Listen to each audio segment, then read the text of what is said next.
Iran ও যুক্তরাষ্ট্রের মধ্যে 2 সপ্তাহের যুদ্ধবিরতি শুরু হচ্ছে আজ। পাকিস্তানের মধ্যস্থতায় ইসলামাবাদে আগামী শুক্রবার থেকে শুরু হচ্ছে শান্তি আলোচনা।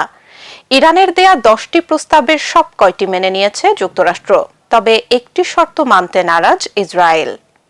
প্রস্তাবের 10 নম্বর শর্তটি হল লেবানন সহ সব রণাঙ্গনে সংঘাত বন্ধ করতে হবে।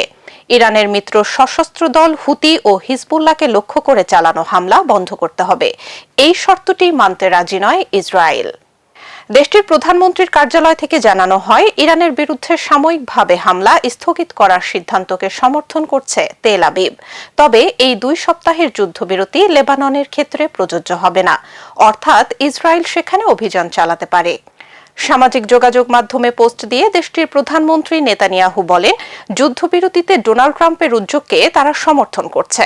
শুক্রবার ইসলামাবাদে হতে চলা আলোচনায় শান্তি অর্জনে তারা প্রতিশ্রুতিবদ্ধ, তবে এই 2 সপ্তাহের যুদ্ধবিরতিতে লেবাননকে অন্তর্ভুক্ত করা যাবে না।